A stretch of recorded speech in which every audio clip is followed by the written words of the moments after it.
it away. So hello, everyone. Welcome again to Naturally Latinos. This is our next session, Tres Comadres, Changing Narratives in the Outdoors. I'm so honored to have our panelists here from the Trust for Public Land. Reminder of our housekeeping instructions. Use the chat. I think everybody is getting really good at that, but use the session chat to ask questions and interact with other audience members. Remember our conference expectations while you're in the chat. Use any of our help tools if you need to report an incident of harassment. This panel is not being interpreted. It's available in English only. But at the end of the segment, please be sure to take the quick 5-star feedback poll. We really appreciate your feedback all throughout the conference. So Daniela, Diana, Elizabeth, please take it away. Oh, wow, we're here. Hi, everyone. I'm going to kick us off. Welcome. Bienvenidos, bienvenidas. Bienvenidos a todo lo que somos. Welcome, everything we are. We are super excited to be here. I'm super honored to be here sharing space with Lisbeth and Diana. My name is Daniela. My parents call me Dani. Hi, everyone there in the chat. I'm honored because I have the honor to call Diana a colleague and a friend. We work together at the Trust for Public Land, and her work is very inspiring and support. So it's amazing to be sharing space with her. And then with Lisbeth, she's the one that brings us hope in our work. To see people like her inspire us to keep working. So it's just beyond words that Lisbeth is here with us. So thank you. I'm based in Chattanooga, and I work with the Trust for Public Land, and I'm opening.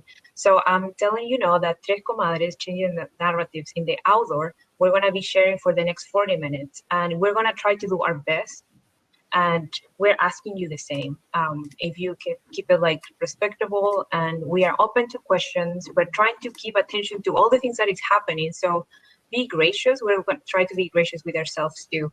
And what we're going to do, we're going to start framing the conversation. So we're speaking from the Trust for Public Land. This is where we work, but also we want to share a little bit about us so you can understand where we're coming from, and literally where we're coming from, because we're 3 immigrant women. So next slide, please, that I'm not seeing. No, I don't see this slide. The title. I'm going to try restarting the screen share. I'm sorry. So let's keep it moving. So I'm going to start talking about a little bit of the Trust for Public Land. Our mission in the Trust for Public Land is land for people, which means kind of like it's a complex word, but a simple mission. And how we do this is putting communities at the center through our work. So we believe that putting communities at the center, we can do transformational work around land and communities in our cities. Next one, please. Also, in our work, we believe that when we work, we believe that democracy happens outside. We think and believe and see, and this is what I'm passionate about, is where you meet people and when you learn to live with each other.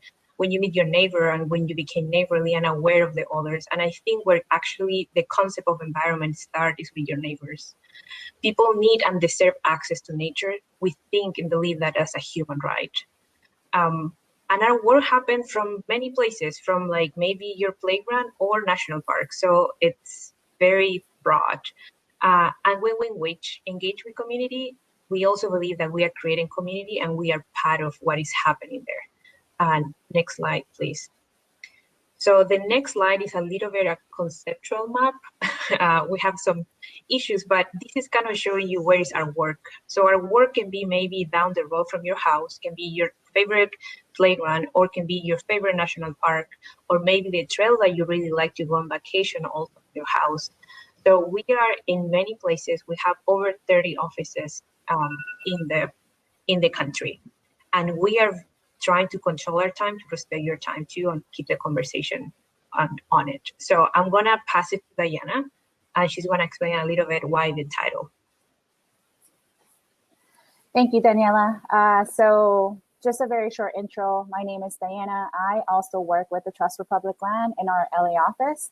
And we think that many of you might be wondering why comadres. So tradicionalmente, una comadre es una madrina de un niño respecto a los padres y el padrino de o la madre de un niño respecto a los padrinos de este niño. So just to elaborate on that, traditionally it's used to refer to a godmother or a godparent of a child. In this session, comadre is loosely used to describe the three women before you, Daniela, Liz, and I, who are connected through our work and roles in the communities we work in. In this session, the community, the park, and to further expand the environment is the child, hence why we're comadres here. But given the nature of this conference, we know that there are more comadres and compadres out there in the audience today. And then it is also important to share that our understanding and the way that we view comadres is that through many interactions, you become best friends, close family, and together you're in charge of making sure that the child is raised in a safe environment, creating unbreakable bonds along the way. In this session, it is also important to just highlight something that Daniela already mentioned, which is the three women in front of you identify as immigrant. We're all in different paths and mentalities about our status, but this is yet another truth that needs to be considered through this comadre conversation. We recognize that like this year's conference, we are a comunidad with many voices, and today we will be centering a little bit more on the immigrant Latino voice. So thank you again for joining us. Y aquí los dejo con la comadre Daniela. Okay, next slide, please. Oh, we are on time. Okay. So a little bit about me. My name is Daniela Peterson. My family call me Dani, my parents. So it's not accommodated. It's actually, they call me Dani. I'm from Chile. And something that you need to know about me, I grew up in the north of Chile, so in the driest desert. So soy una norteña, but I was born kind of in the south of Chile, so I'm a mix. But I think the desert is the one that can find me. Sonia, you're too. Oh my God. This is so cool. I'm from Copiapó in Chile, Atacama, el desierto de Atacama. And something like my first experience as an environmental experience, well, in Chile, you have a lot of beaches and access to all of that. But something that I've been thinking a lot lately, it's like, I love Jacques Cousteau. So I grew up watching white guy French, going out there. And I think that was maybe my first auto barrier or like self barrier that I understood in relationship to like environmentalist activists. You have to be a man, white, old, and then like you have to be really out there in the middle of the nowhere. So it's it's interesting to think in that way. So that was kind of my impression, why you have to be an environmentalist and activist and also like un gringo. But then with time, 20 years later, with all kind of what I'm seeing and, decolonizing my own thoughts, I see that my mom was the first environmentalist that I met. She was the one that gave me the concept of community and introduced me to my neighbors and to care about where I live.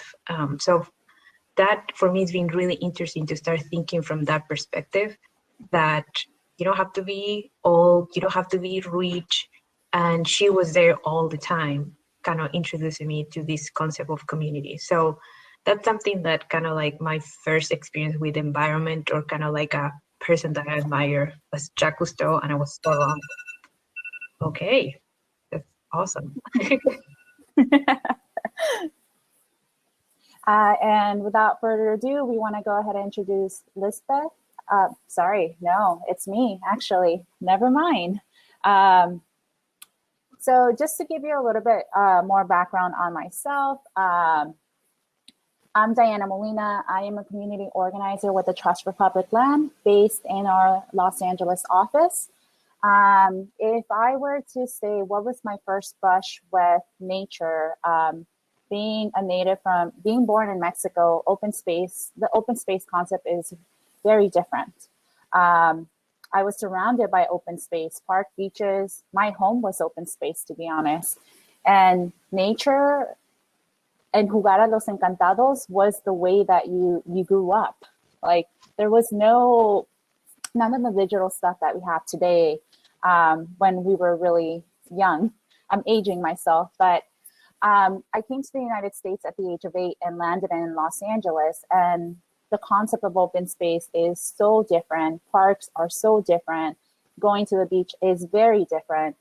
And just in keeping with the theme of like my first environmental influence, I have to say also that it's my family, and that like many of you probably out there, we still use containers from like the sour cream and the and the margarine and all those stuff as Tupperware. So like it's very ingrained, and like you don't even notice it until like you're much older that like, wait, environmentalism looks different in our culture, but it's very ingrained and intertwined. But then I also have to acknowledge that one of the things that is kind of unique about me, or a lot of us, is that we get to these spaces very differently from the traditional environmentalists. So in my case, it was soccer. Our park was too little to support the activities in the community, and we started advocating for parks, open space, and two state parks here in Los Angeles, starting in 2001. And I think that is my cue to move forward with the conversation. But those are kind of the key elements to frame my perspective and the view of this conversation as it pertains to me. So without further ado, I want to introduce Liz. Hi, buenos días. My nombre es Lisbeth Rivera Estrada. My name is Lisbeth Rivera Estrada. Unlike Daniela and Diana, I am not part of TPL in the manner that I'm not like employed by them, but I have been a partner with them, and I'm really excited to be here and want to thank you all for being here with us. Something that you should know about me is that, similar, obviously, as we stated before, I am also an immigrant. I am a undocumented person. My family and I originate from the lands of the Huichol and Cora people in Nayarit, Mexico. And my first environmental experience, I would say, is also due to my mom and my dad as well. They both, growing up, were always reminding us of like these traditions growing up from the Huichol and Cora people, our indigenous ancestry. And I think I remember that regardless of where we were living at the time, my mom would always make sure to take us to parks. So this is like a picture of me at a park as a baby, because she wanted us to make sure that we had access to places, to green space, to the land, to be able to play with the dirt. And I remember a lot of the times nos regañaban por salir sucias, but she cared more about making sure that we could connect with the land in that manner and play with it. And I think that has really guided and connected me and made me feel connected to the land growing up now, to the point where I'm very passionate about my neighborhood park and the fact that we have beautiful spaces to connect with in my community. I currently live in Wenatchee, Washington, which is the apple capital of the world, and we have a lot of farm workers with the orchards, with warehouses. So I know that there's been a disconnect in our people from the land, but we've been working to bridge that.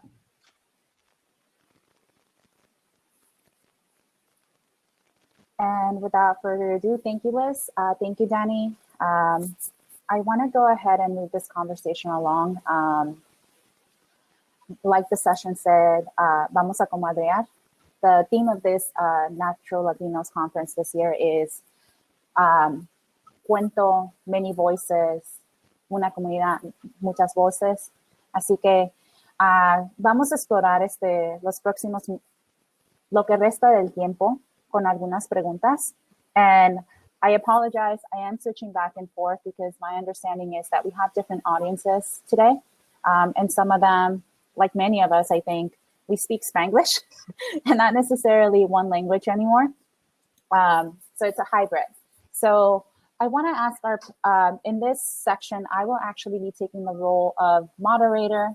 I also will be on the lookout for any questions that you guys want to introduce into the conversation. Again, this is a conversation. It doesn't have to be completely directed by the questions that we have prepared. And we want to make sure that everybody feels included in this journey today. So without further ado, question number one, and this is directed towards both our panelists, Liz and Danny. And I will ask Danny to go first. How is your own personal experience changing the outdoor narrative? What is the ultimate goal through this work? Great question. Well, first, I think I have to start saying that I never imagined myself working in the place that I am. First, the place that I am, and I think historically the environment is a wide space. So even if we don't want to, kind of like our organization is a wide environmental organization for just because of the history. So I never saw myself also like speaking in an environmental conference or just framing myself like that. And I think it has to be with two things too, that normally, at least in the community that I am, it is a lack of, I'm gonna say diversity, but it's just a wide environment. So when you enter spaces, it's like you became the champion, even if you want it or not. So I think for the past, I've been here almost 6 years, I can see myself the champion of affordable housing, or kind of like all the needs that you see around and you see no one is speaking up. So, but I think that has to be more with my background. I'm a social worker, but the environment, I started working in this organization through community. So for me, that was the entry. But then when I saw myself there, I saw also a platform that no one is using the space, and also like the way that we speak about our own communities in this is paternalistic way through the environment. It's like this expertise of like, we are right, we have the data, and we know what is your experience. And so my work at the Trust for Public Land in Chattanooga is how we include community in our own process from a value of like, we are equals. We have the expertise through formal education, but your experience also guide our process. So you're expert in your own experience, and we need to recognize and we need to add that to the process. So what we do, we create parks, and through co-design, we can include those perspectives into our process. But what we're learning too, and I think has to be with the second question, the ultimate goal, it's like the park is not the goal. When we create the parks, that's not enough, because what we're looking is like changing narratives, like that we don't have to be really specific about Latinos in the outdoor, about Blacks in the outdoor, brown people, like LGBT community in the outdoor. Like the outdoor should be by itself, by definition, for everyone. I don't know how far, I think we're really far, but I don't know in years how long it's going to take. So I work for a moment that everyone, when we say it, is like includes everyone. And through our work, why now I'm here, because I think parks in neighborhoods, green spaces, public spaces in neighborhoods play an important role for that. What I mean by this is like someone that never have been in un parque nacional, or like even maybe go to the beach, never touch el agüita or nada de eso, like, how are you going to be comfortable driving if you can drive, if you have access to that too? How are you going to be comfortable doing that if you don't have a park in your own neighborhood? But it's not enough just also having the park. That's the other thing that we know. Like, even if you have the best park in the city, what is there? What is the barrier there that why you don't use it, or you don't have the appropriation or ownership? So our work is very structural, but also has to be with the values in community and how we are kind of like taking those barriers that, impiden que la gente like cross the street at the end of the day, like, because the park is right there. So I want to go ahead and acknowledge that we do have a question from Sarah. I'm going to go ahead and give Liz the opportunity to respond to our previous question, and then I'm pretty sure we can incorporate your question, Sarah. So Liz, same question. Okay, so I personally feel that my personal experience is changing the outdoor narratives, because it really is like community leading and like saying like we know what's best for us, and not hearing it from like someone above us, right? So the way that TPL came into my community and helped us remodel our neighborhood park, which was really not taken care of, precisely because my area in the town, in the city, is predominantly people of color, predominantly immigrants, people from mixed status families, So we were not really considered priorities in terms of like the city beautifying itself. But I think my experience and that of my community has been that in being able to engage with this conversation and being given the space to be at the same table as like city council folks, as other department folks, we were telling them like, okay, I know you went to college for this. I know maybe like you have been considered an expert in this, but you don't live in my neighborhood. You know, like I live in my neighborhood. And so when it comes to what we want to see in our park, these are the things that we really want. And what came forward was people really wanting something that reflected and reminded them of home, that reminded them of their parks in Mexico, in Guatemala, in El Salvador. And so from that, we were able to give our input. And I think that's really changed how people see engaging with outdoors, engaging with parks. I think a lot of the times they try to take like a blanket model and apply it everywhere, but we know that doesn't work and that doesn't serve communities fully or bring change. And you can remodel a park and bring in new toys and new turf or grass, and it still won't be used if the community doesn't feel that they have access to it. So with that, I think that that's kind of the ultimate goal of the work that we've been doing here in Wenatchee, is helping people, especially those who tend to not feel like they have the power or access or like sense of ownership, quote unquote, so that they can feel that they have a space to go and to connect with people who look like them, with their neighbors, with people they may not know, but people that still look like them, that speak like them, that have similar stories, and doing so in a manner where they don't have to be at work in warehouses, in the orchards, or at home, you know? We want them to have other spaces outside from being a part of the system that is demanding work and asking them to stay home. So I, like I mentioned before, I'll also be an active participant in this conversation, even though I'll be moderating for most of the session. There was a really interesting point that Daniela brought up, which was that like organizations, typical organizations like TPL, we do bring the expertise. But there is one thing that I want to share about myself as well, is that I actually have no formal training or degree, but I do come from the community like Liz. And like when people were creating these parks in Los Angeles, like I didn't have any of the technical expertise. I simply knew what we needed in our community. And that is just as valuable. And that's one of the things that we've been focusing on here at the Trust for Public Land by putting community at the center. And one of the key examples that kind of leads into Sarah's question is kind of like, what is the expectation, the white expectation of how to use the outdoors? And I want to kick it back to Liz, because I think the work that we have done in Wenatchee with the community leaders, with in terms of the park that was renovated in her community, it's very reflective of like an organization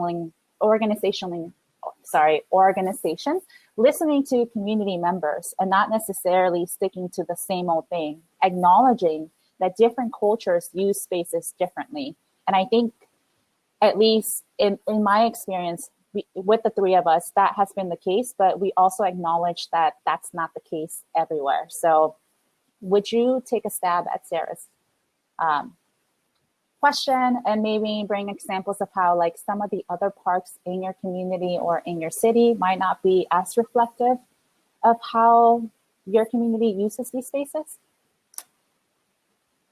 Sorry, I pressed the wrong button for a little bit and I was like, what's going on? Sara, Comadre. So I feel like to answer your question, kind of like what I shared before, where a lot of the times the white expectation of how to use outdoor space is very modeled, at least here in Wenatchee, is very modeled around like using it to like play frisbee or like to go jogging or, you know, like have little picnics. And the reality is that in my community, like the people in my neighborhood don't do those things right. Like if we're gonna go outdoors, if we're gonna be at a park, we're gonna have our carne asada, we're gonna have our soccer game, we're going to be playing volleyball. And I think that's something that really came up constantly when we were planning what type of things or what we wanted to invest in. We were really advocating for two things. One was a soccer field, an adequate soccer field, because the park previously had one, but it was like run down and there was big holes everywhere. And then the other was a kiosco, which is like a kiosk, I think in English. But a kiosco specifically because a lot of the parks in Mexico and in Central America, what we kept hearing is that they all had a kiosco where people would like go down to their park, y ahí andaba like someone selling paletas or nieve or something like that, right? And for us, those were the two things we were advocating for, and we kept getting a lot of pushback on them, especially when we tried to be like, they should be beautiful, and they should be things like the things that take the most money from this. And our city council folks, our other people that were involved in this project on like the government side kept being like, but why? But like, can't we just put like benches or like tables, and why does the soccer field have to be so like expansive? And I think in constantly having like Las Comadres, our park, our stewardship group, we call ourselves Parque Padrinos. So we call ourselves like madrinas, compadres, padrinos, comadres del parque. And so I lost my train of thought. And so we're just constantly. But we can get back to you. So yeah. So I want to move the conversation forward, and Sarah, we will give Danny the opportunity to answer that question, but it's kind of embedded into our next question. So next slide, please.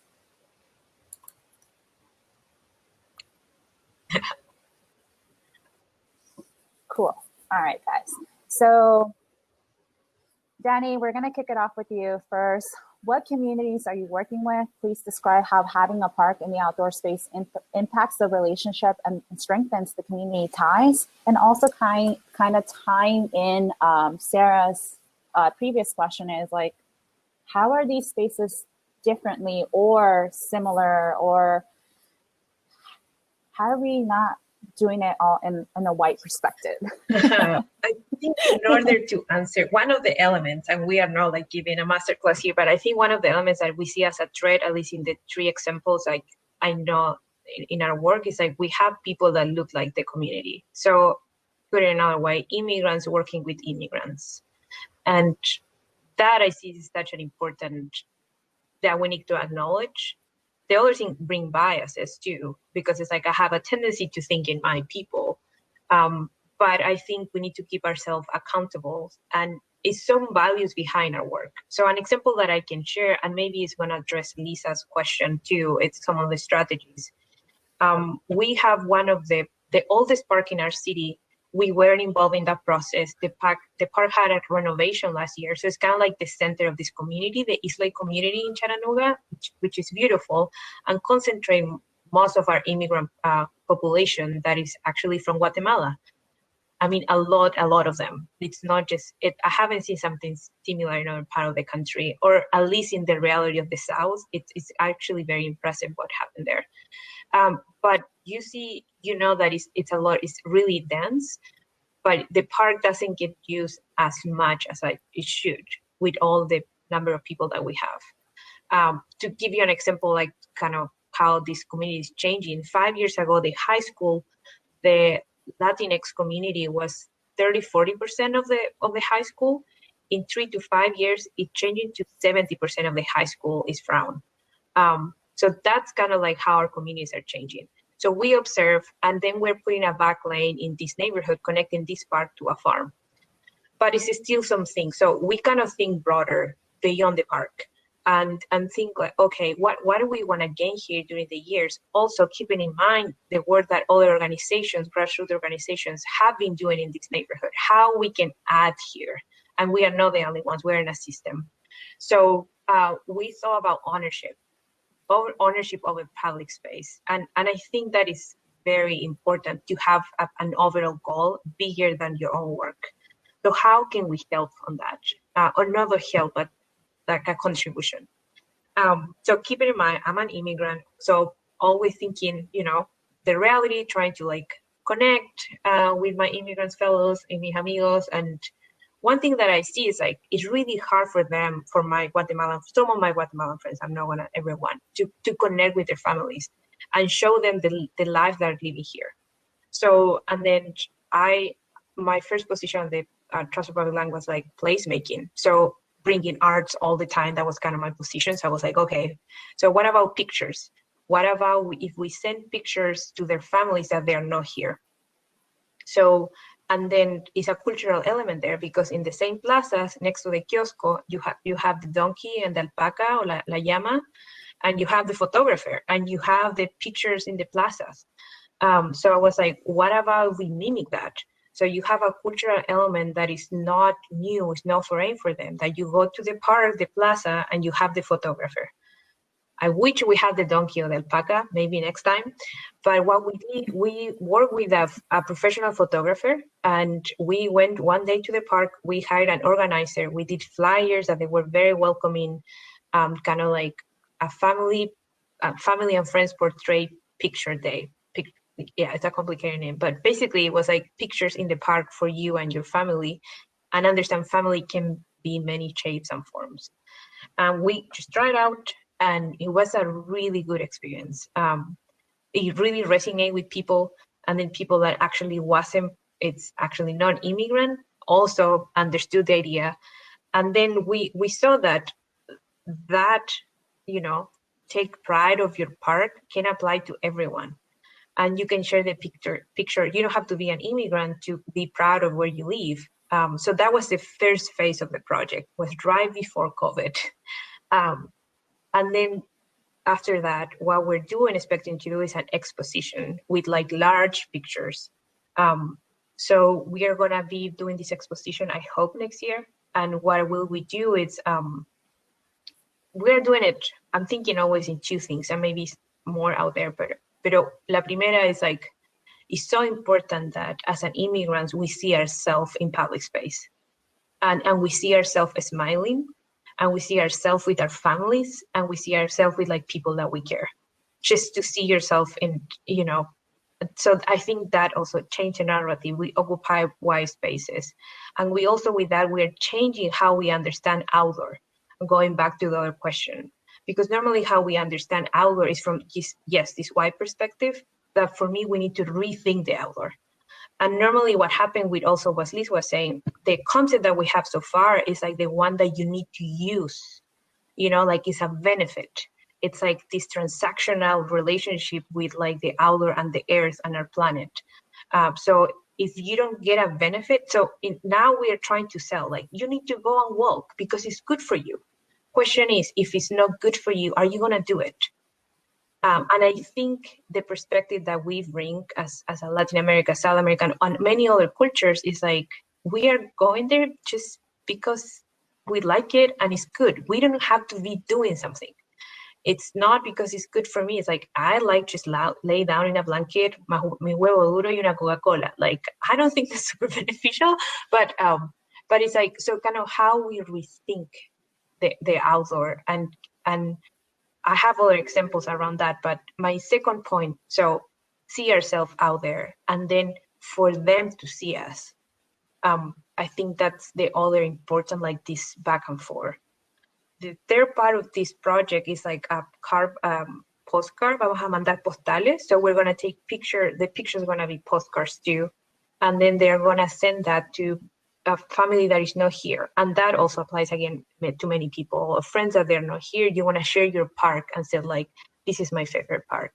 Abuelita, este es mi parque favorito. Espero que un día puedas venir, or like share, I want to share this with you in some way. And I think with that, this is super small, and the project can be very flashy because the pictures are super cute.